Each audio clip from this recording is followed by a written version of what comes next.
literally like, he might even be a year younger than me, but he was like my mentor at Southside. Hot shot. I mean, the best diagnostician I know. I mean, just, ugh, I just, I get all squiggly when I think of it. Anyway, I would. All right, Mark, I don't even know how to introduce you because there's just so much in my head that we've been through Yeah. and done together, and there's so much that you've done in your career. So I'm going to give you the chance to introduce yourself to people who absolutely know nothing about you. Yep. Hit it. Um, Got into golf seriously in my mind, probably 95, working in a basement, using halogens as high tech, marking people's heads sway on the floor with chalk and measuring it. I mean, I had a Velocity machine back then, and it got into it and loved it.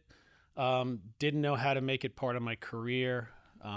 Took a bunch of courses back in the day before TPI, and then TPI came out, and I think I was in one of the first couple courses that Greg gave once he was actually at TPI, not Advantage Golf, which was his Greg first. Rose, for those people Yeah, who don't Greg know. Rose. Yep, Greg and Dave and Lance and the crew back then. So I ended up just falling in love with the information, the camaraderie, the sharing of it, the kind of open book of, this is what we're doing, and that's what Greg and Dave, brought out.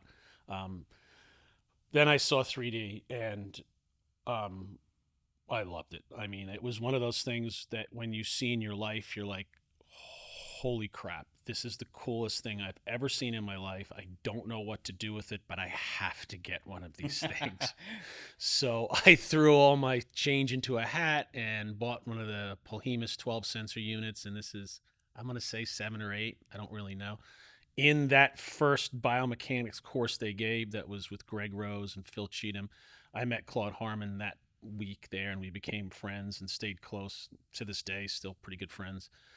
So really cool collaborative energy coming out of that camp at the time, which fit with me because I was coming out of a pretty hotbed of manual therapy at the same time.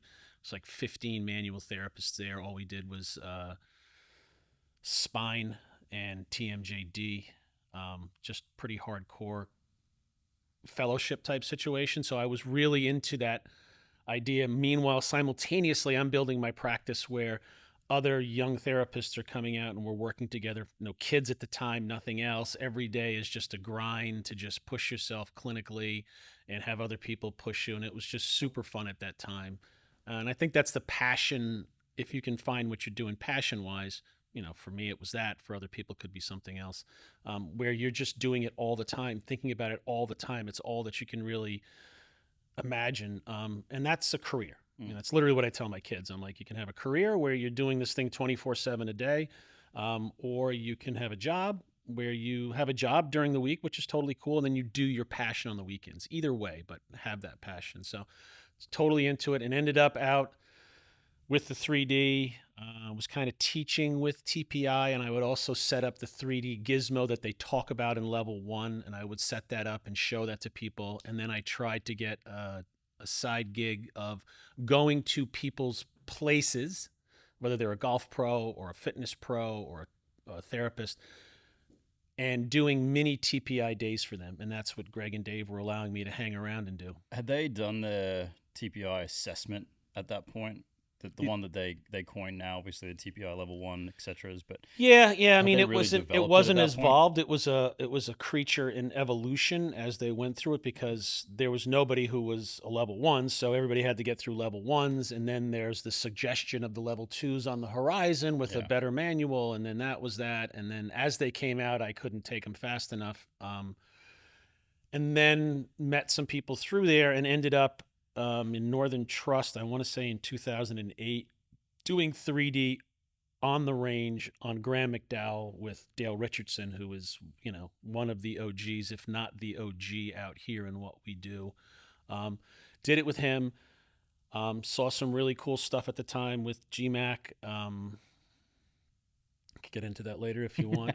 There's so many different ways that this conversation could Yeah, go. I mean, it was really cool, but did that stuff and then had good manual skills, started working with Dale back then at that time. And, he had quite a stable, and I fit into that. And then I was kind of groomed to be the, U.S. version of what we were doing. That all fell apart, but it was a really good beginning. It was the That's how a lot of people got out on tour. yeah, yeah. Dale had some ideas. Yeah, We had some ideas as a business, but it just at the end of the day just clashed. yeah. We'll switch gears a little bit. So, for all those who don't know, Mark is a doctor of physical therapy. I would say that he's a lot more than that based on the fact that he manages and incorporates multiple, well, let's say a multifaceted approach, which is what we love here at Audens Golf Performance as well. He oversees a whole bunch of the performance aspects with a lot of his golfers, with a lot of the people that he works with, not on tour as well. Um, Tell me who you work with. Tell me who you've worked with, if you're able, that you've really enjoyed being a part of their team. Tell me what you, Yeah, yeah, so I first came out, was working with Dale, and Dale was trying to get like a cooperative team thing going on. He had some, it was Robert Carlson was Order of Merit winner that first year that I came out. So it was Robert Carlson and Podrick Harrington, Ollie Wilson, Ross Fisher, Henrik Stenson, the Molinari brothers. Both of them were out at that time. They're young guys back then. This is, like I said, this is 2008 and 9. So we would literally take the stuff from TPI and try to reproduce it on tour. I would travel around with a jump mat. I would travel around with my 3D unit. I would travel around with, the diagnostics we had at that time. We were using some inclinometer stuff to get numbers on people. And that's what we would do. So that was the idea. And then we kind of split. And then I had, I guess, Brad Faxton was like the first guy I worked with. And then Brett Quigley and Matt Jones. Matty J. Picked up Matty Jones at the Bethpage Open that Lucas Glover won. He had a thoracic issue there. Came out and saw me because my clinic was on Eastern Long Island. And then through Greg, I started work with Ben Crane. Learned so much with him. That's a great conversation about what I learned with Ben Crane. And then that kind of got me into a groove. And it was Jonathan Bird and Zach Johnson and VJ Singh. Did I say Brett Quigley, Arjun Atwal? And then Jimmy Walker came along. He's worked with Jimmy Walker for 14 years. That was a great relationship. Great guy. I think the thing that frustrated me was that I expected when I stepped out onto tour to have that same camaraderie, that clinical bro stuff going on that I was used to through TPI, through Southside Health Institute, where I was groomed. I expected to see the same collaborative thing where, like, we've got someone in the office that's like, their hip game is just money. I would ask that guy, can you do this? Could you come work with me on this? Could you co-treat? And it was how it was. And I first came out on tour. It wasn't like that. It was combative. It was competitive. It was just not a good vibe. And that kind of continued the way it was up until I left in basically 18 or 17 is how it was. So that was frustrating to me, but I really want to see a team come together and everybody manage their portion of it. Like, if you are going to be working with these players at this level, you are world class, period, hard stop. And it's a huge responsibility. So you better kill your category. So when I see people that I clearly know are outside their scope of their practice, it frustrates me, borderline infuriates me. As I watch people do things that they really shouldn't be doing. Fine to do at home with your club golfer, with your scratch golfer, maybe if you're lucky, your 5 handicap, but not at a world-class level. If you're tightening lug nuts on a F1 race car, you better know what you're doing. You just can't pick it up because you saw somebody do it on YouTube and then decide that I'm going to do this too. So for me, I think when I was able to work with people who would stay in their lane and we could pick out someone to talk to the player, because too many people going to the player with too many questions is just too much. And these guys are nice guys, girls are nice girls, and then they're going to say yes and thank you, but ultimately they don't need more crap on their plate. You're a professional. You should be able to do your job. They should be able to take your information and assimilate it into their program without any drama. But if you're trying to do A and somebody else is trying to do B, those are where the problems happen. And the problem is basically that each one of these players is now a business unto themselves. They are, the CEO of this company, that they're also the race car, if you want to use that analogy. They're the race car, they're the driver, they're the owner, they feed it, they do all the stuff, and they're coming out of college probably somewhat sheltered in every aspect of their lives, and all of a sudden they're in the big bright world, and they've got agents saying use this guy and someone use this guy, and then all of a sudden they're like, okay, and they'll do that. And sometimes these guys have success, and sometimes these great young players are chewed up by the machine and spat out, and nobody really cares about them. But there's no one looking out for them. There's no oversight of an athletic directors that are going to say, we vetted this person, they are really good at what they do, they're our manipulator, this guy's our nutritionist, this guy's our biomechanist, this guy does this, and they put them together. That doesn't happen out there. So it's this kind of high school, junior high, who's somebody's friend sometimes, and sometimes people just rise because they're really good at what they do, and that's the Well, frustration. that was the main thing of coming off. When I was in Australia, I was in team sports, and it's a pretty clear-cut industry in Australia. You have a high performance director that manages the functions of the performance team, which are the medical staff, the strength and conditioning staff, everyone from on field training, like what happens with the schedules, the logistics behind getting everyone's gear to the next place. So there's oversight, and then there's faculties of everyone doing their job.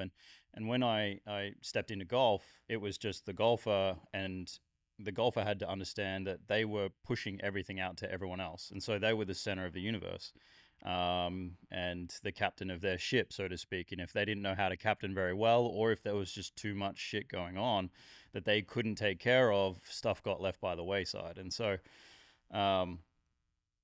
that was sort of what helped me develop this sort of athlete first idea of being like, when we center our performance view in and around a golf athlete, they are the center of that performance scope. So the physical therapist, the strength and conditioning coach, the high performance coach, the golf coach, the caddy, everyone works in and around the circle outside of the golfer, obviously having their 2 cents worth on the inside.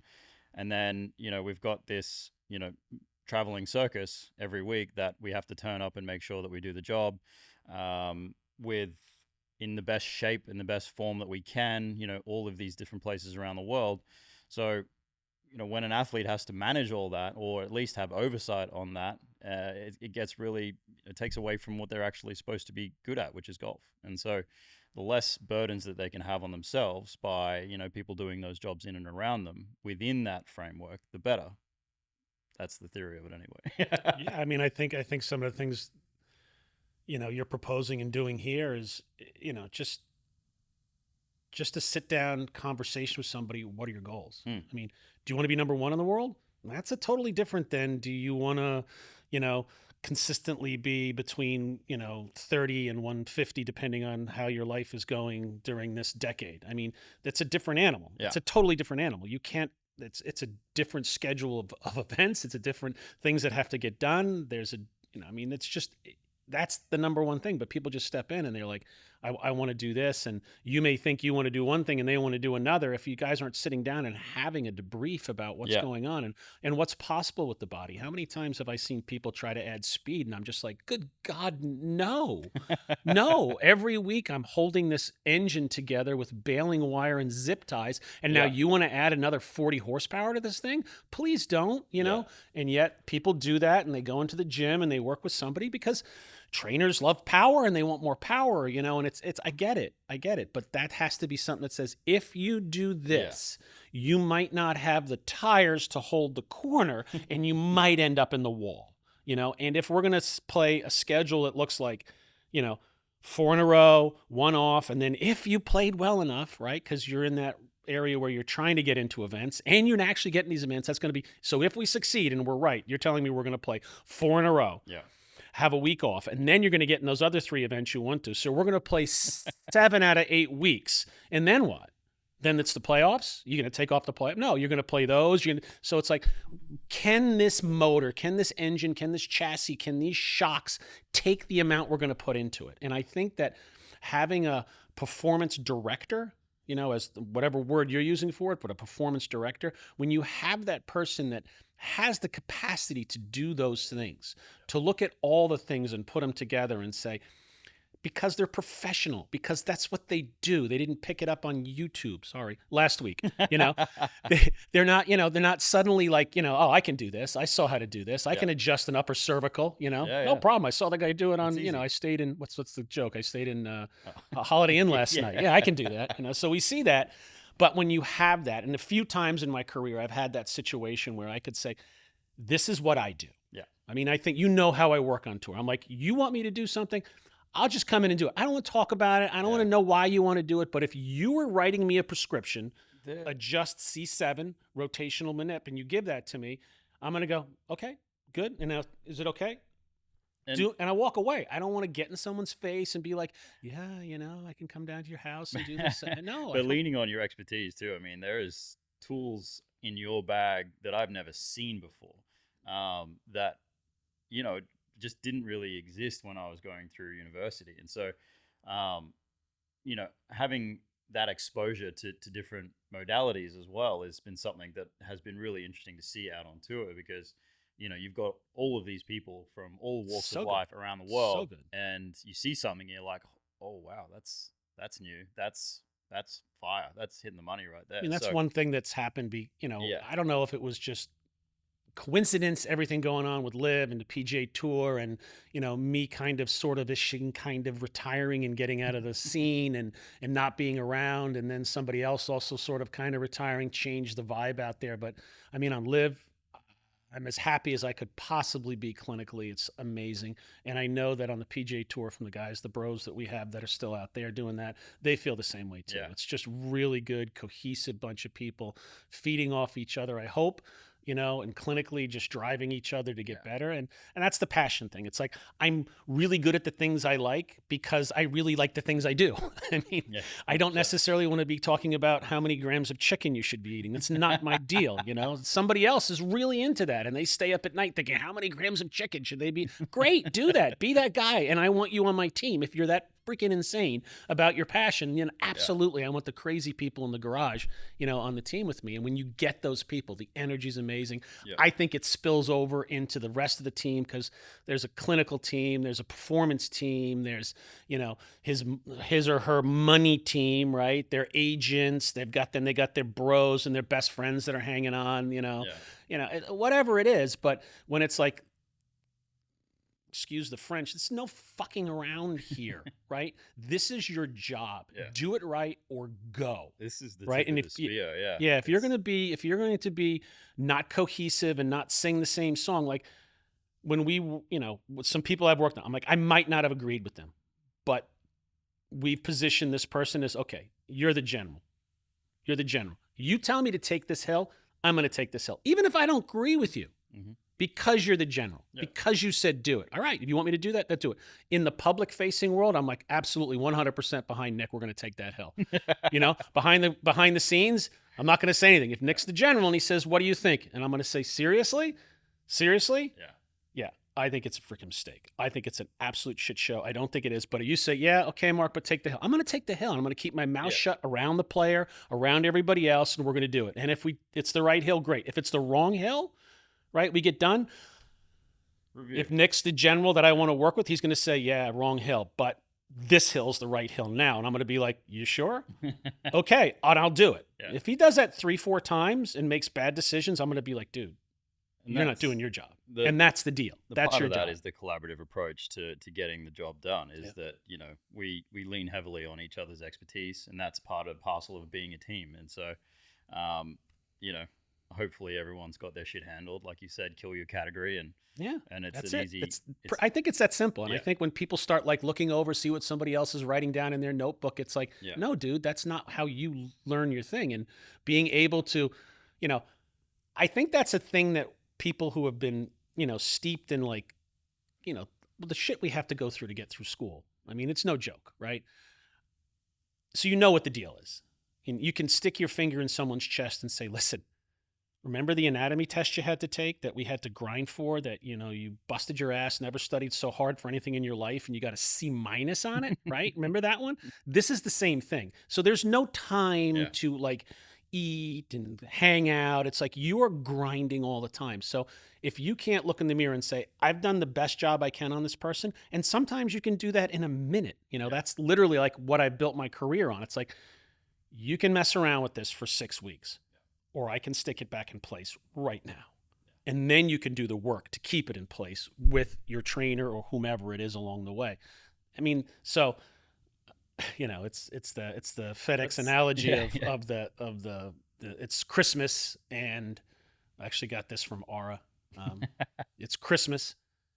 FedEx has got a conveyor belt and it's just chugging out. It's just chugging out. All the boxes are going out, and it's like everybody's going. It's Christmas. FedEx is sending the boxes out, and all of a sudden, stops. And it's in Memphis, and everything stops. Conveyor belt stops. Trucks stop. Planes. Planes stop. Nothing's working, and they're like, OMG, what are we going to do here, right? And they go, well, there's a guy. There's a guy we know. And they're like, yeah. So the guy comes in, opens up the fuse box, looks, pushes the button, ka-chomp, everything starts going. Christmas is back on again. They're like, yeah. Writes out a bill, 10 grand. And he gives it to the guy, and the guy's like, 10 grand? 10 grand? You pushed one button. He goes, oh, the button pushing was $1. Yeah. Knowing which button to push is the 999, that's the deal. And that's what we do out here. We know what button to push. Someone can't play. I will get them to the tee box. They will play. And oddly enough, when you get these guys and gals into a situation where they don't think they're going to play, they think they're going to withdraw, and they basically said, I'm going to withdraw. No. Give me a chance here. Let me hold on 1 second. And then all of a sudden they're swinging pain-free. Even if they're not pain-free, the moment they put the peg on the ground on the first tee, they're playing with house money. Look out. Because where they might have played safe before, now they're like, screw it, I'm shooting for the pins. And what happens if we shoot for the pins and we don't short side ourselves? Yeah. We start scoring. And then all of a sudden, beware of the injured golfer. And I've literally made a career out of that. That's it. That was my first week with Matty Jones on tour. It was Yeah. when he won Honda. Right? That was hilarious. Switch gears again. Let's talk in a very progressive way about the evaluation process of a golf athlete, specifically yours. And I mean, you touched base on it before with the 3D machines. You talked about it with, the luminescent lights, head sway, shadows. I mean, you want to talk about from where it was to where it is now, or where it is now, or give me a brief snapshot of what that looked like in a couple of minutes, and then you can So for me, see where you're at right now. Yeah. So when I first came out, I would do a Polhemus 12 sensor, get a kinematic sequence. And that's the system that they use at TPI right now. I don't know what they're using right now, but I mean, it is probably still the gold standard. I mean, it's very accurate, and they also have all their data in it, so I would imagine they're still using it. But it is kinematic sequence. Get me a kinematic sequence, a good 6 degrees of freedom kinematic sequence. Yeah. And that was the machine. I still have the machine now. 2 of them actually. I would do that. I would do screens, not evaluation. I would do screens, and the screens would be FMS and a Y balance test from Gray Cook. Copyright 1999, athletic body and balance for Gray Cook. He is the OG. Yeah. And then as they progressed, they came out with what they call the SFMA, which is the Selected Functional Movement Assessment. And that would narrow it down. So if I saw somebody with a kinematic sequence, and when I looked at the kinematic sequence, my idea was I wasn't looking at what everybody else was looking at, the front side with the pelvis and the trunk and the tiered going up in the sequence that it should. I was looking at that, and then more so at the deceleration curves on the other side, the eccentric curves, the slowing down curves, because my theories were that if I start out inefficiently, I'm going to have to slow my body down inefficiently. And that's okay, because these particular players are making money. They're in the race. They're NASCAR guys. That's the analogy. I've always used cars. They're NASCARs. They only go left. Their camber's different. Their setup's different. They're going to be different because since they're probably 5 or 7 years old, they've been swinging from one side more than the other. They're going to be different. So I would look at that kinematic sequence and I would say, okay, I've screened this person. They have pain in their recurrent pain in their left elbow. When I look at them physically, they've got these massive forearms. Okay, so something's happening here. Um, and then when I look at their swing, they might be kind of over the top, and now they're trying to slow their body down with their arms, and that's okay. That's how they're making money. JB Holmes is literally this 100%. person I'm Yeah. talking about. Yeah. So he came in, he was having wrist problems, elbow problems. I talked to his agent, Terry Riley, great guy, loved him. Um, what can you do? And he wasn't somebody that he's just farm strong, didn't want to work out, didn't want Yeah. to do stuff. So my idea at the time was, I don't want to change your golf swing. And this is back when everybody was trying to change golf swing and get faster. I was like, you are this kind of car. So if I looked at JB Holmes, he's a 1982 Trans Am gold with the black thing and the T roof on it. Okay. He is really fast in a straight line. Okay. Yeah. But he's not real good in corners. If I look at somebody like Luke Donald, I did Yeah. his 3D for Jeff Banaszak asked me to pull his stuff up there. He's not that. He's a Hilton Head, right? He's going to Yeah. drive at Hilton Head. He's going to win Hilton Head. He's Yeah. tight. He's flight. He's a little MGB. He can go fast, around these, Cars for tracks. yeah, Horses cars for courses, track. Yeah, 100%, and then, who are they? And then you've got guys that have both, Yeah. right? I looked at, like, when I saw Brooks's 3D was perfect, fine, no problems. I mean, really no problems. His problem was that he's the driver of the car. He's also the car.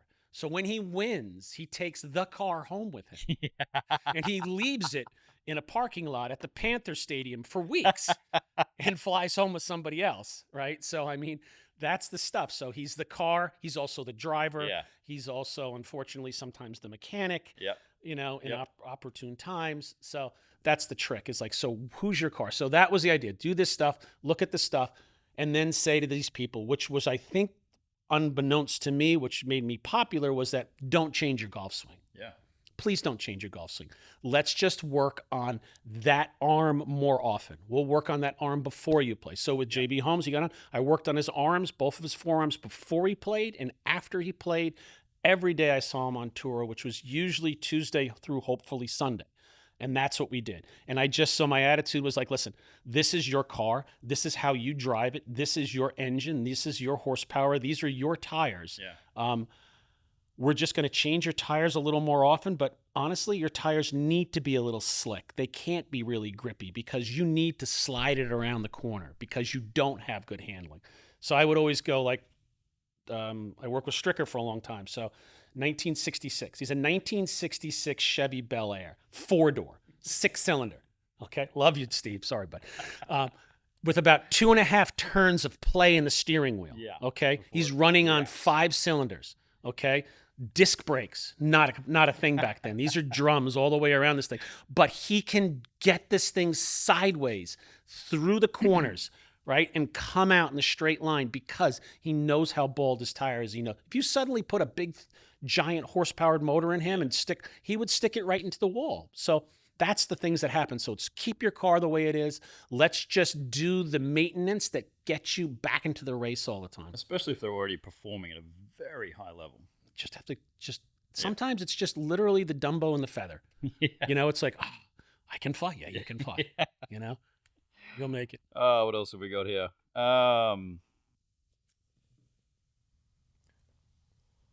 Let's talk a bit more about the performance ecosystem. We've touched about it on teams. Who do you have in your team with Brooks at the moment that you work with that you that you lean on? So you've got golf coach, you've got obviously managers. We've talked about the system before, but There's a couple different iterations here. You got to give me a year, and I can tell you like who was on the team and what we were doing. It's literally the year that he went to live was like the opus of my career. Yeah. It was the best because prior to that, coming off the 4 majors, some apparel companies got in his ear and said they were going to set him up and he was going to be, superhero, and they brought in some people and he was listening to them. And in the words of Scotty Vale, they promised the world and delivered an atlas, and they didn't show up Yeah. for him. And you see that a lot of times with some agencies. They'll have some new up and coming kid, and they'll throw their, their starts into him, and then all of a sudden things don't pan out, and they Yeah. start looking a different way. So they started looking a different way. They proposed, someone to come in and train with him, and he had his own ideas, and we clashed heads, and I couldn't, at some point players stop listening to you because you kind of get to be like their parents at some point. That's why I say words are like a bullet. You just wait for them, and then you use them when you have to. So wouldn't listen. And then when he decided, was questioning about what we were going to do with Liv and where he was, I was like, I will do it with you if we can do it this way. And at that time he was like, whatever you want, just let's just do this. So got Claude Harmon back on the team as the swing coach. At the time he was not. Had about 2 or 3 years without him, and it was abysmal. And Ara Sapaya came in as performance director. We got Andrew Cummings to come in as the trainer. We got our data. We put our nose down. We did our job. And we came out and really thought we were going to beat John Rahm and win the Masters that week. So much that I did probably my fault. I'll take responsibility for this. I hung around. I never hang around on Sundays. I leave. I leave on Sundays, but I was so sure. And AC and I sat upstairs at the above the caddy place and just bashed our head against the wall as we watched that slip away. And then amazingly, the animal that Brooks is, he is an animal. He came back and won the PGA. And I'm like, oh my God, but seeing that all come together, using the diagnostics that we had, using new technologies, putting them together, having, Ara there as this, incredible oversight from a medical and sports science point of view. And as an individual, he's incredibly competitive.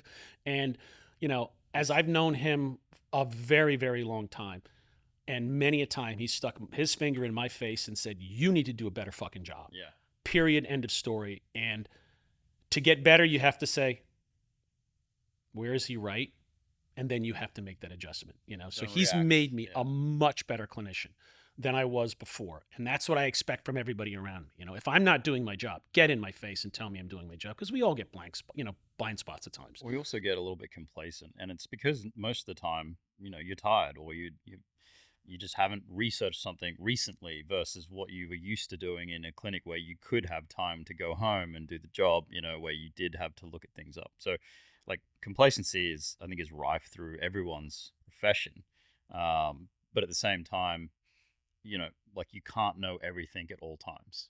And I think that when things are fresh in your head, you have the ability to act on them straight away. But at the same time, when things aren't touched on regularly, and when you're dealing with one athlete or two athletes regularly, things that you hit, and it's like a neural pathway. You drive, and then things get left by the wayside a little bit. Yeah. And so, so you talk about so what I would do on this last round with Brooks is, I know his body too well. I mean, I literally have thousands of hands-on hours on him. I don't use any modalities. It's me. So I can tell you what he had for dinner last night.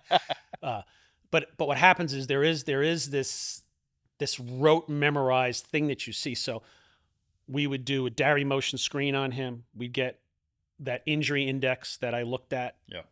We would do that.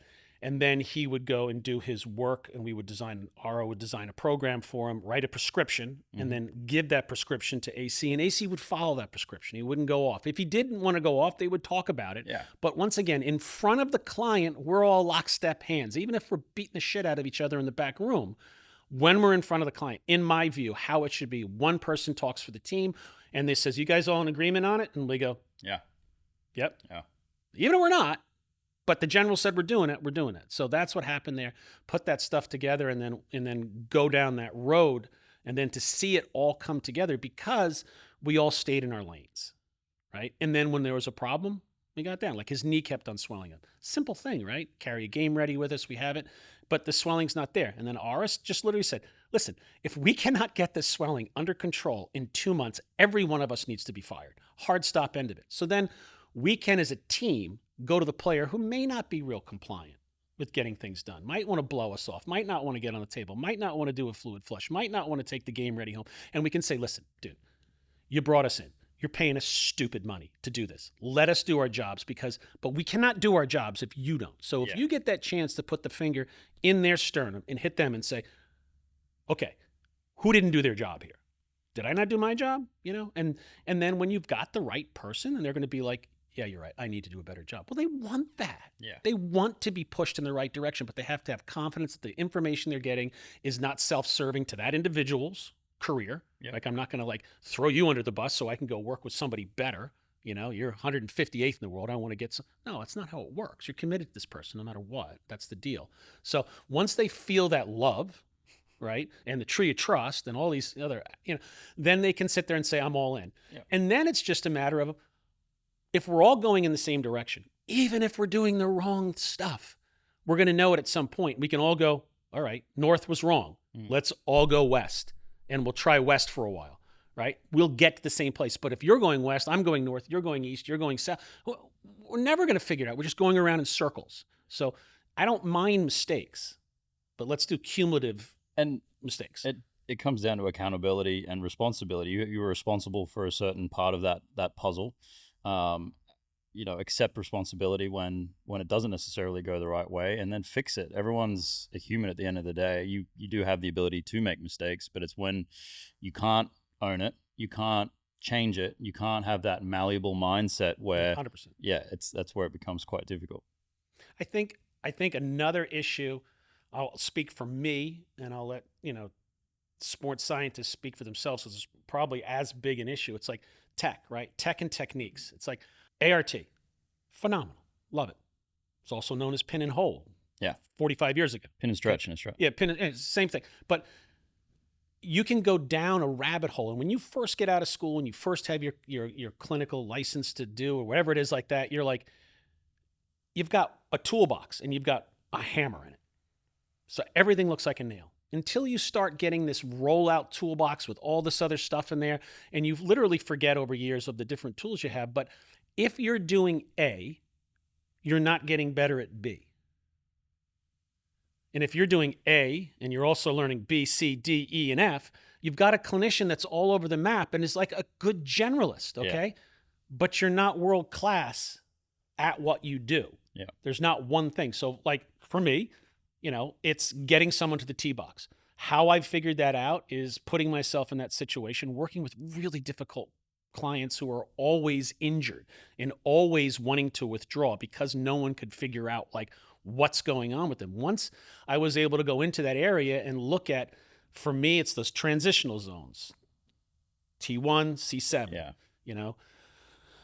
L1 and thoracic interface, these areas for me, because if someone can't play because, let's say they've got a, FAI left hip and they're getting into that impact putt and they kind of feel it and they're standing up out of it and they're like, and I can't stay down and what am I doing? And like, I've got a labrum tear. I know I have one. Anybody that swung a golf club for the vast majority of their life at the speeds they do are going to start to, yes, of course you have one. We don't need an MRI for this, Yeah. There's no magical thing there. All the signs are there, But you're going to play golf today and you're going to withdraw because when you get into this impact position, when you get down a little deeper and create a little bit more hip flexion and internal rotation and pelvic closing at the same time, it pinches this little tiny piece of fibrous crap and that makes you stand up, which opens the face, which makes you push right, which makes you slam the club down and say, fuck this, I'm not playing. I got to get this fixed. But I'm saying, wait, give me a minute. Yeah. If I can find just a millimeter, I'm talking a freaking millimeter, where A doesn't hit B, that doesn't make you stand up just one time. And all of a sudden that neural click goes and left glute fires better and hinges back. And maybe it can just tug the head of the femur just back just a wee bit, maybe a millimeter and a quarter, back off of the labrum. And all of a sudden someone hit a ball and they didn't have pain and they're standing on the first tee and they're like, I wasn't even going to play this. And they go out and they do it. How do you get that millimeter? Where can you find that millimeter? Am I fixing the problem? No. And that's the difference that happened from the PGA Tour for me to live and working for Brooks and Smash. On the PGA Tour, the analogy was I was a counterfeiter. I would make people who shouldn't be playing play. I would make $100 bill at night. I would figure out, right? I would draw, and it was a good counterfeit. I could fake it. I could get somebody out there. And every week I would do the same thing. They weren't training. They weren't doing the things they need. They just showed up every week, and I changed their oil Yeah. and I put some new tires on. That's what I did every week. I didn't fix the problem. I masked the problem. I made it so they could play because that's all they would do. Yeah. Right? 2011, 12, 13. People aren't going to the gym that much. It's not a thing yet. But I got them into the tee box, and they did it. When I went to live, Brooks said, this is your team to deal with. So I had to deal with him, which I already knew, and these 3 new players, whoever they might have been at the time and whoever they are now. Now I got to put them on some really sexy new equipment because I had a budget, right? And I could get what I wanted. I had some time. Go through it, look at their injury index with the DARA unit, sit there and say, and then look at these people and then run my other stuff alongside of them. And then I would bring in a guy by the name of Ray Matfeld, who was with the Red Sox. He was one of he's literally like, he might even be a year younger than me, but he was like my mentor at Southside. Hot shot. I mean, the best diagnostician I know. I mean, just, I get all squiggly when I think of it. Anyway, I would bring him in. Doesn't know anything about golf. Likes the game of golf. Is interested, but knows sports. Athletic trainer, physio, and I would bring him in. And I would say, I want from occiput to great toe, full eval. And he would come in, do a complete evaluate on every one of those guys, and then I would take his information because it was non-biased, because I couldn't even do that. I wouldn't even look at some of the tests he was doing. I'd be like, I know it's good, but you know what? Maybe it's not. Maybe it's been 5 years since I did, Phelan's test in this guy and a reverse Phelan's test in this guy's wrist. Maybe, I just don't have time for this shit because I touch his, so having him come in and have complete objective data from a clinical side, have complete objective data from a biomechanical side, have, eyeballs on the screens we have, like balance tests like that, just things coming up, looking at some of the rolling patterns, beautiful stuff they came up with, basic stuff that you might not look at. But if you're not doing rolling patterns on somebody at some point during the season, they might not be rolling anymore. They might have been fine, but they might have lost it, right? So and then with the travel we have, but going with Liv and being able to sit there and now have all that data, and then now I can tell a counterfeit. So people that came across our dashboard of whether we were going to hire them or not, I don't know if they listened to me or not, but I wrote up my stuff. It's time-stamped. I slid it across, and I was like, I don't think this person is what they say they are. They're coming to you and they're saying, look, I'm a Lamborghini. I want X million dollars a year, right? Yeah. And I'm looking at it, I'm like, looks like a Lamborghini, but let's look under the hood. Let's check out the tires. Let's look at these shocks. And when I look at those different things, I'm saying, this doesn't drive it a lot. There's not a lot of miles on this thing. I don't think it's going to hold up when we start putting the miles on this thing. It's coming out of college. It doesn't play the same schedule. It doesn't know about travel. It doesn't know. It's 19 hours home from Singapore. Straight shot. If you get a nonstop, it's still 19 hours, This stuff adds up. So how do you add all this stuff up? Who's responsible for that? Not my job. I know it's an issue. How do we figure it out, right? The stress of it, right? It's and when you look at the testing protocols in place to assess athletes, there's multiple. We've just been through a whole bunch already, but it's assessing risk. So what is the risk tolerance as well for the upside of how good an athlete is? So you can be broken as anyone, that stands up on the tee that you've ever seen, but you can be a phenomenal athlete. And we know that you're going to be able to get it around a few times of the year, and that's going to make absolute dividends, pay dividends for the team. But at the same time, there's going to be a hell of a lot of work in between now and then to try and get to that position. That's what I think your performance director or, that's the deal. You sit down with the player and say, okay, let's look at these things. You got your stats guy, right? We all know the stats guys that are out there now. What's the best course for this horse, right? So then let's look at those. And those for us were the majors. It was the majors. It's like, okay, so this is the one we have to be prepared for. Have to be prepared for this. So what does it look like? So then you start playing backwards from there. And that's what the performance director does. That's not what the physical therapist does. It's not what the physical therapist should be doing, or the chiropractor, or the trainer. It should be, the agency, the player. Everybody puts their stuff in there. You put your suggestions in there. It gets chewed up and they put it out. And this is what we think you would play the best at these things, and let's just put this plan into order. So it just means that, we're going to play, Northern Trust, but that's just really a tune-up. We really want to be and that's for the coaches to talk about. Once Yeah. again, it's not for the physical therapists to talking about like, yeah, it's a really shot-making course. We really, if we can come out of this week and be, greens in regulation this much better, then we're moving in that direction. And that's the stuff that I don't think people really get on the best teams. Yeah. People are doing things like that. I think in the essence of the collaboration and the team, I think everyone needs to be in the room for that conversation, but it's an inferred, deference to someone who knows what they're talking about and is making those decisions Yeah, based well, that's the problem. on It's like everything, right? you get into the whole, social media bullshit. It's like, why are you commenting on this? Yeah. Why are you commenting on this thing? I mean, you've got, you're no one that I want to know what you think about this subject that someone's talking about that Yeah. I'm reading. I don't want to know what your comments are. I mean, if you're, somebody that's been in it and done it, you're a player or you've done this for years. Yeah, I totally want to know what you think. And I'll Yeah. be very quiet. I'm not going to say anything until you're all done. And I won't even make a comment unless you say, Mark, what do you think? And I'll go, really? Okay. And then we go, right? And then we go, right? We can have a meeting at the office over a beer and we can Yes, argue about it, but exactly. not in front of the player. The next frontier. This will be good.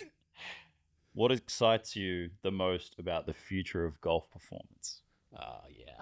Yeah. There's a lot. What Right gets now. you tingling? I mean, you talked about your your, Yeah. your predecessor beforehand, but we're looking down the next couple of years, down the barrel, the next 10 years. Obviously, you've got some things in the pipeline that are already moving in that direction. But what have you seen? What do you like? What are you thinking that really gets your I hairs mean, on end? golf in general for me, I mean,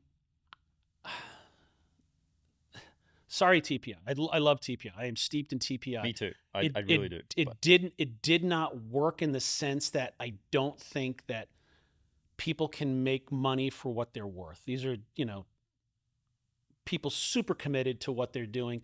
And if you think you're going to make decent money working with amateur golfers, you're kidding yourself. I mean, if you're going to make good money, there's literally about 30 people that can do this in the world right now. And back when we started, there was like 2 or 3 of us that were doing it at the time because people have to want to do the work. They have to be an incentive. And if you're a rich white dude, that has got a corporate job or you're wealthy or whatever it is, but you're not a professional golfer leaning on this for your money, it's just not there, unless you're going to put all this work in. You don't have to. They don't have to play good golf. They like to play golf. They like to sit around and talk about it. But to do the work, to become world class, right? Once again, it's an incredible amount of work and sacrifice. So I see like the everyday golfer, I don't see them. This is 30 years now, right? We're talking about coming up on. I don't see them getting any better because they don't put the work in. Because, I mean, if they just practice, they'd be better, right? But then what happens is if you practice enough, well, then things start breaking down because of repetitive injuries. So then you need to train. And then you're elastic. So all these things keep on going. But there's only about 150 guys in the world that are willing to pay the money. If each one of us carries 5 guys, well, guess what?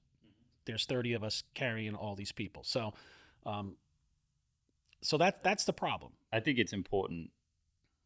I was listening to a thing the other day. I can't remember who it was, but they were like, "Oh, there's a whole bunch of difference between a 0 handicapper and a 5 handicapper, a 5 handicapper and a 10 handicapper, and so on."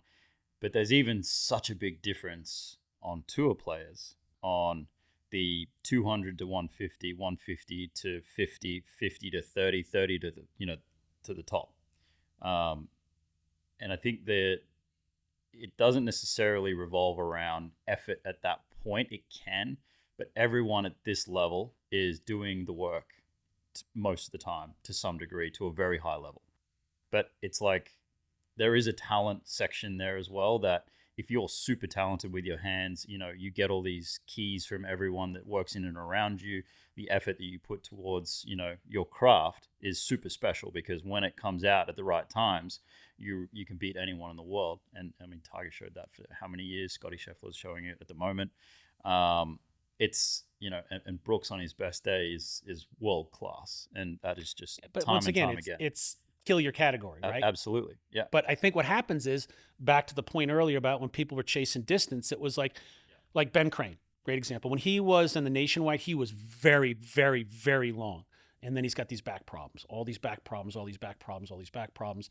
I start working on him. We kind of figure out what was going on with him and talk about that if you want. But then ultimately, at some point when he's feeling good, he wants to get his distance back. The reason he was so slow when he played was because he'd do a clock situation, 7, 9, 10, full swing, and he had 2 or 3 different hand positions, and he knew every one of these yardages. I used to ask guys, I'd say, why are you out here? Like, what makes you special? And like, what's the one thing you could ask, or you would tell an amateur, like if they want to get better, to work on one thing? And I would ask every one of these guys. And he said, I know every one of my yardages within a few feet. So he knows all these numbers, okay? He's not hitting it real far. He's driving it 285, right? 285. He knows that he's out this far. Luke Donald became #1 in the world doing this. Can't hold this green, stuff it into a bunker, okay? And then get up and down from there. And once in a while they roll in, and Luke Donald's #1 in the world, right? Ben Crane, very similar. All of a sudden now he takes his 155 ball speed and gets it up to 160, right? And hoping to get to 162, and then all of a sudden he's 4 yards longer than he was before with this club. And now, rather than being within 10 feet of the pin because he's a great putter, he's in the rough. Plus or minus. Short-sighted, Yep. right? So there we go. And there's the thing, because he chased this distance. Meanwhile, he's also not killing the categories he did. Same thing with, I kind of caught Harrington at the end of his career, and I was like, dude, what happened? Like, what happened here? And he said, I chased distance. When you know something for a very long time in a certain way, and then you change those variables, it's like a full calibration for the brain, for the neuromuscular system, for how you work around those problems that are really pointy, which is, where these guys are super talented, is how they get on the green, their approach shots. They from didn't get all here those by different accident. numbers. They're on the Exactly, tour, right? They're on the tour. They've won plenty to get here. But the special sauce is knowing, how they can get that 1%, which is. And the amazing thing to me is when you see these guys that are like 150 coming out of college, and they don't have a girlfriend, they don't have a wife or kids, they don't have any like appearances they have to do, and they still can't get into the gym and do their work. You still see them like standing around the putting green on Monday afternoon. Why are you here Monday afternoon? We don't start playing till 30, right? And they're standing around, they're chit-chatting, and they're not, and it's like, no, it's a job. You treat it like a job. So guys like Rory and Scotty and Brooks in the day, when these guys that are there, they're doing all that. They're in the gym busting their ass. They're on the table getting their body work done every day. They're in the corporate village shaking hands and making friends with everybody. They're doing media, right? They're signing autographs. And Ricky Fowler's signing autographs for hours. I mean, really, right? Yeah. That's a huge commitment. The fans don't even understand that. It's like, no, I've got stuff to do. I haven't seen my family today. I left the house today at 4:30 in the morning to play Riviera, to go off there. We had a rain delay, and now it's 9:30 at night. And he's still signing autographs, and he has because he doesn't have a family, right? I mean, how do you do that? So when I see guys like Rory and these people managing all that stuff, and why? Because they have somebody like you organizing and saying, this is what you do. Okay, now I do this. Life is easy that way. I prefer my life, not me making decisions. I get decision fatigue. Just tell me what to do. That's why when you guys want me to do something, I'm like, I don't really give a shit, like what you think or what you do or what you want. If you just want me to do this, fine. I'll put the tire on, We just put the tire on, but I don't have to think about that. If now you're like, well, what do you think? Then all of a sudden, the gears start turning on me, and it's like, I'm awake at night going, why was that? But if you just say, this is what I want, so when a player just gets to know, all right, get to the course at 7, eat from 7 to 7:15, do this, putt here, tee off at 8:05. Life's good. Yeah. Right. It's when it gets done. It's like, what do you want to do? Where do you want to go to dinner? It's like, just really, So the decision. So when guys can do that at that level, the difference, I think, is organization. Just have to be organized, because there is no time for that. I'm there with you.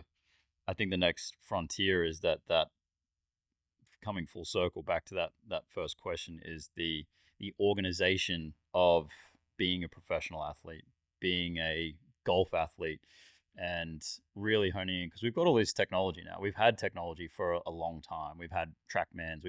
So the understanding of how that is implemented within a golf game, within your doing your skill set, etc., I think is fairly well understood from most people. Obviously, there's still a hell of a lot of education and training I there. think what you're trying to do is so exciting for me, because if you can take all of this incredible data we have, there are no wrong answers. There's just answers to something. So I don't care if you're using TrackMan or Foresight or what. I mean, that's great data. Yeah. If you use the same apple to measure apples, the same orange to measure oranges, it's great. The problem is that these things don't talk. And the person, the group, the individuals that can get all this data at the hands of a team, Mm-hmm. the team that can take that data and parse it out to who should do what, and put fingers in people's chest, policies and procedures, and said, this is your responsibility. And then either the agency or the college coach that can take that stuff and put it together and say, so what you said, what I'm excited about? I'm excited about what I've seen happen is some agency, Hambrick or you just name them. Okay. Wasserman, right? Like somebody like this, or IMG, right? The ones that can actually get people who know what they're doing, that can work together to assess individuals coming up. So if I'm some kid coming out of college and I've, didn't get a great college experience, my body's kind of when they come in and you run a system on them, you say, this is an issue for this guy right now. Okay. Great player, but has this issue right now. Young player. 22, 18, 19. We've seen these guys on Live now, right? Coming up. We wouldn't have seen these people otherwise. And then looking at them and going, holy shit, this is a special little creature here. But you know what? We can mess this up too. We can 100%. really mess this up as a team if we don't get it right. If he's got this stuff. I mean, you look at the stuff that AC did with Joaquin. When we saw Joaquin come out, every single one of us was like, C5. Ooh. I mean, L5, L4, it's going to shoot out like a frisbee at some point. When he gets, bilateral Scotty dog fractures and has a spondylolisthesis, this thing's going to shoot out and take somebody's eyes out. I used to literally say, I want some safety goggles around this guy because it's going to explode at some point. Well, AC's work that he's done with this guy since day one is just pristine. I mean, so sexy. Super high so level. Sexy, the stuff he's doing. So good. And then seeing these other guys he's seeing, come up alongside him. It's like really exciting. And AC, I like to think that, during the time we worked together, felt this like incredible clinical, just the juice. Yeah, it's so good when you're working with people, and it's just so good when you have that stuff and you just know it and and you're like, it's going. And then, working with him, with Brooks, and Brooks is pretty laissez-faire when it comes to everyday stuff. But when he tastes the blood in his mouth, he will step on his child's neck and twist and keep walking. He is a killer with an A at the end. And that's the difference. There's a lot of great players out there. There's, you see these guys on, guys that are coming in to play pro-ams, and they might be scratch golfers, and they shit their pants at a pro-am on like a Wednesday or a Thursday. It's like, yeah, dude, this is the real deal. Now take it, Sunday, 5 shots back, coming at to go and win this tournament. A major championship. It's no joke, dude. Mike Bardunius took over, and he got in his, he was working with, he was at the Ryder Cup, his first Ryder Cup this year. And I said, dude, I hope it goes better for you than my first one. Mine was Medina, and I'm there with Steve Stricker. And I remember him going out. I was singles. It was like day one, and they've got the stands are literally about 20 yards apart from each other. And I said, USA. And I'm standing on the putting green. I'm not playing. I'm a physio working with somebody that's playing, and I'm getting the pre-game gags. I'm like, oh my God. I mean, there is nothing like that juice that's going on there. I mean, it is some sweet stuff. And once you taste it, nothing really else matters anymore. 100%. I mean, it doesn't matter for the players. That's what I loved about a competition. Like it keeps coming back. Like it drives you to spend the 30 hours getting around the world. If it's meaningful, that competition is. That's the same problem we see with these guys. I mean, you got your your Tigers, your Phils, I mean, it's like, what's going to get their juices flowing? Yeah. What's going to get it hard? I mean, how you do it. What does it take? It's not just playing anymore with your friends. It's not that. It's got to be that energetic throb, just pulsing, pulsing off the crowd when you're coming up. When Jimmy Walker won his PGA Championship, I walked that round with him and stuck around in the end. And I mean, the just energy that was crackling off of him, and it was just, how does this not end the right way for us after everything we've been through? How does it not, and see him get in the hole. And then, here comes Jason Day, who was hot shit at the time, right? He's playing great. And it's like, dude, and he just pushed him right to his nth. And then I can remember on 18, Jimmy had kind of short-sided himself. He had to make par. And he's in the rough above the pin, ball's down there, and he's got it. And I'm like, I'm blading this thing into the crowd, no doubt. And he freaking pulls it off and rolls by maybe 4 feet. And I'm like, fucking 4-footer? We need a 4-fucking, really? And makes it. I'm like, oh my, I mean, such a sack on these guys when they're playing. I mean, whoa, incredible. That's why and literally why we, do the shit that we do, because once in a while you get that. 100%. And you can, and you're walking to your car. If you think you're going to stick around, and maybe you could stick around with if you're tight with your, for me, it's always been, kind of stay in the background a little bit. Yeah. But I mean, At even certain like points. listening on the radio and being like, fuck yeah. And I got to give, Brooks gave the three of us when he won in Rochester. He won the PGA after all that stuff with Ara and AC and myself. He was in the press conference, and someone's got it, on audio. But he's in the press conference because these guys don't get enough thanks. But I really want to put a thank out to, Ara and Mark and AC. I mean, could not have done it without him. And it's like, fuck yeah, That's super cool those are moment. those moments where you're like, yes, that's so cool, And that's that's all you're gonna get at the end of the day, and it's enough. It's enough. I think. Yeah. Just being a part of that. Yeah. So good. And then knowing that too, and it's still like I worked with Sean O'Hare for a long time, talked with him maybe, a month and a half ago, talked to him twice a year. Jimmy called me a couple days ago, shot the shit for a while, bump into some people, Cole Sartz, I see him on where we go. I mean, it's just, I can't believe I've been doing this as long as I have. And I've got these intimate relationships with these people, and that, I like to think if I got in a fight in a bar, these guys would help me out, They'd be the ones stepping over your shoulder. A couple of them might sneak out the back door. But, Throwing haymakers, I like it. Well, I didn't really know how to wrap this up because it's kind of one of those things, like it could have gone so many different ways. So I wrote down.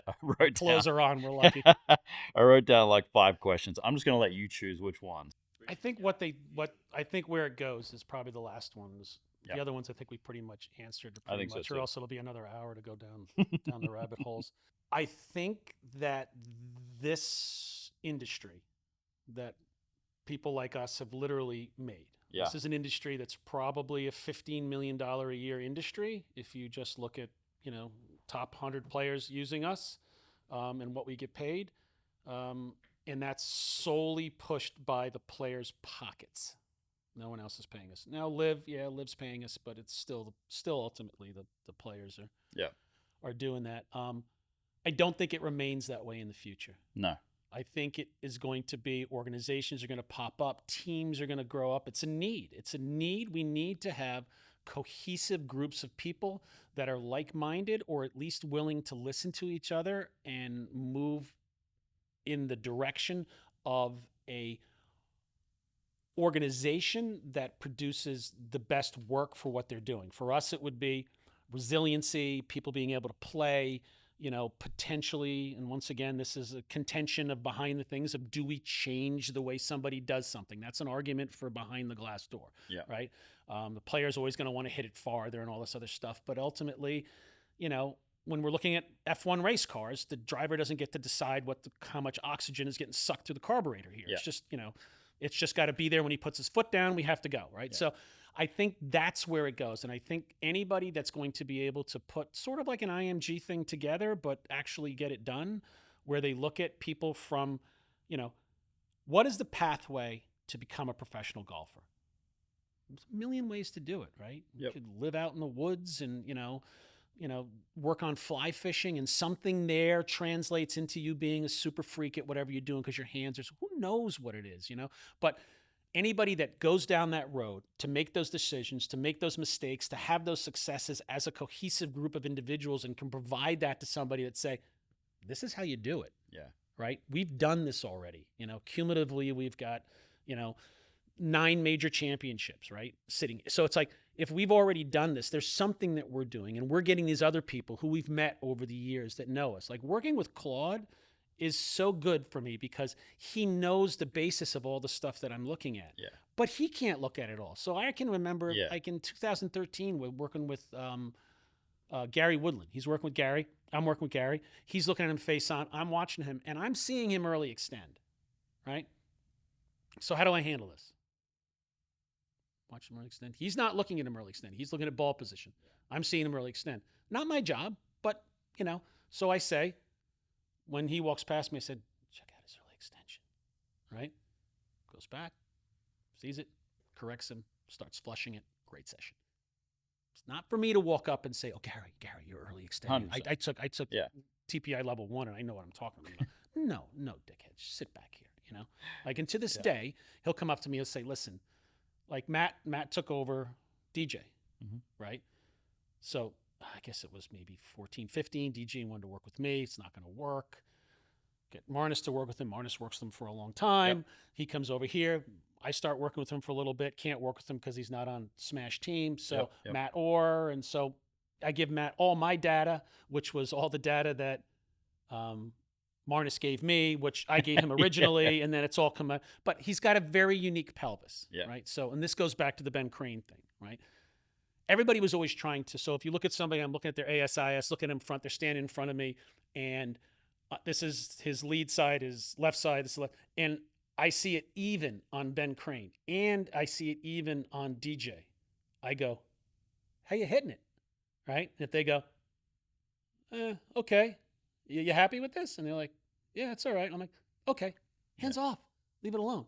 But I like to see it a little up. I like to see his pelvis a little open. That's how they feel best. When they get neutral, which everybody would see them open and put them back to neutral, they feel like they can't get through the ball. They feel like they're stuck behind it. So literally to this day, ask me what the situation is. I'll say, check the pelvis. Yeah. Look at this pelvis. What do you have to do? You actually have to do a muscle energy technique to put him back into this, posterior rotated left inonimate is what we're talking about. So, that's a unique situation that you can only get because you've been around it enough. And if you come into this field being like, everybody's got to be symmetrical, it's like, you are so far off. Yeah. But what's that line? What's the line when you're going to fall over? And what's the line when it's what's that line, right? It's like, where is it? And that's your responsibility as a manual therapist. Your responsibility to say, I'm going to push it over the line today. Yeah. Right? Well, you're messing with this dude's pocketbook now. Yeah. Right? So those are the things that I don't think people you just can't learn this in a book. You can't figure that out. You can't read the room on someone's body and say, like, working with Graham has been amazing for me. I totally fucked up my relationship with him when I first met him because I was arrogant and young. And I was like, this is the stuff you have to do, And he's like, no, I don't. And I'm like, he's like, and we stopped working together. And then we get together again a couple of years ago, and we both, sat down. And I said, listen, there's probably 3 times in my career that I wish I could do over. And the first one was with you. I was arrogant. I was stupid. He was like, you were right. I should have listened to you. I was like, it doesn't matter. I failed because I didn't get the job done. If you can't get the job done, if you can't get someone to go into the gym or get better, you need to move on and let somebody else come in. Yeah. You need to get out of the way. I said, so that's it. And then he's like, yeah, but you should have listened to you. So we started over again. But he's an old man now, right? Not an old man, but his career is like, you cannot take this guy into the gym.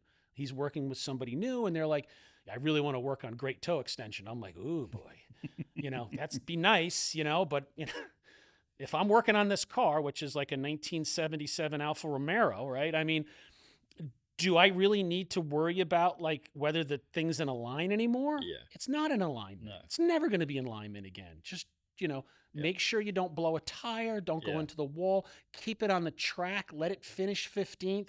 That's fine. Yeah. But if you decide suddenly, we got to get more length out of this guy, he's got to hit it farther, you're going to break something. It's just how it is. So that like, where do you do that stuff is, so I'm excited to see some overarching group that can come in, have a consensus, work together well, and then put one person forward to the player and say, This is what we do. This is how we do it. If you want us to do it, we can do this for you. But just so you know, you're part of the team. You're not the team.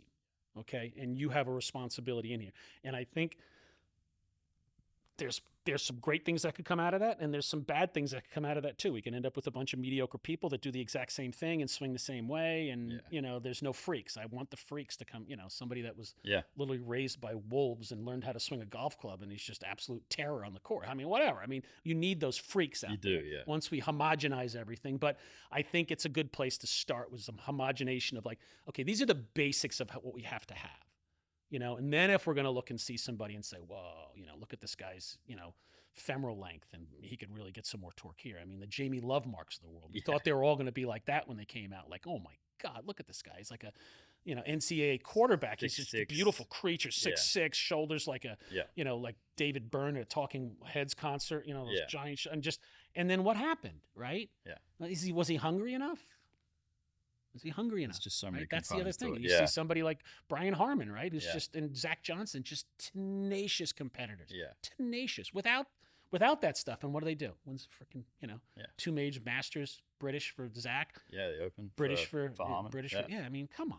I mean, we need those guys. So if we just sit there and say, okay, the only people we're going to take on have to be 6'4", they've got to be this, they got to have this, and then we're going to forget about all the Brian Harmons and these guys in the world. And you know what? I think that's what I love about golf the most. That's so good. It's so good.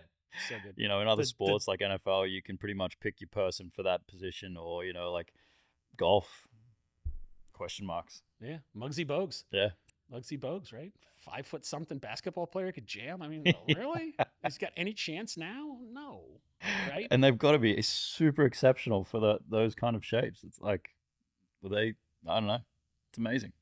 They're killed, but it's their category. They kill their category. They kill their category. And then, like I said, when I with Podrick, I asked Podrick, I was like, what happened? And he said, I chased speed. I mean, he was working hard. He was doing all the Happy Gilmore stuff, chasing speed. He goes, so I was probably around 285, and I did all that work, and I got to maybe 295. Yeah. Right. So I went from being average below average to average above average. He says, but when I was winning, when I won this and I won that and I won that, he goes, I had the best short game on the planet because I grew up at a course that you could not hold the green no matter where you hit it from. It was like a turtle's back, hard everywhere. And I could get up and down. He goes, and the time I put into the gym was not time that I was working on what my category was. Yeah. So I became mediocre in short game. Well, you can't be mediocre in short game and mediocre in, it just doesn't work. You have to crush some category if you're going to be that guy. And he said, and I just took my eye off the ball, so, and they make mistakes. At the time, he was being driven by somebody that was a performance coach that was all about this stuff. And they didn't have the other voices of reason in the room saying, okay, let's take a look and see what happens if you do this though. Yeah. Because in reality, if you're working on A, you can't work on B. We already said that. You can't work on that. You can't work on them both. I don't know who the statistician was just like, came out, was just like, you should not be playing this course. We've looked at the stats. Yeah. You never play well at this course. And just because it's Memorial and it's Jack's course and you love it, you're still going to miscut or finish 35th. Or you could take this time, we could recover. That's the voice of reason we need coming in there. But if you've got the stats guy talking to the player and he's like, yeah, I'm trying to eat dinner, and he's talking to him, and then the physio saying, we really need to do some recovery on your body because I'm really concerned. We got the, European coming up. We're going to play Scottish. We're going to play this, going to play that, like this. Then you got the golf coach saying, I really like to see this stat get a little bit better. And then 30 minutes more on the range at this point, and we need to spend an hour. Yeah. Yeah. And then he's just like, and his wife's saying to him, there's no good shopping here this week. I want to go someplace else. And he's got to watch the kids and pick them up at crash. It's the same thing that everybody else has to go through, but they have to try to be world class at the same time. So I think the group that can come in and say, you can be a dad and a husband and press some flesh with some corp. We got everything else handled for you. Yeah. We got it for you, and then actually do it. Yeah. That would be nice. Do the job. Yeah. That has been an awesome conversation, Mark. I could do this over and over again with you. Got a couple other topics we could pull out too. So we'll end it there. For everyone else, subscribe, like, do all that stuff that you do on social media nowadays. Repost and all that crap. If you want to see some more coffee, have it. It's great. More coffee. Thank you very much, mate. And absolutely we'll see you honored again. Cheers.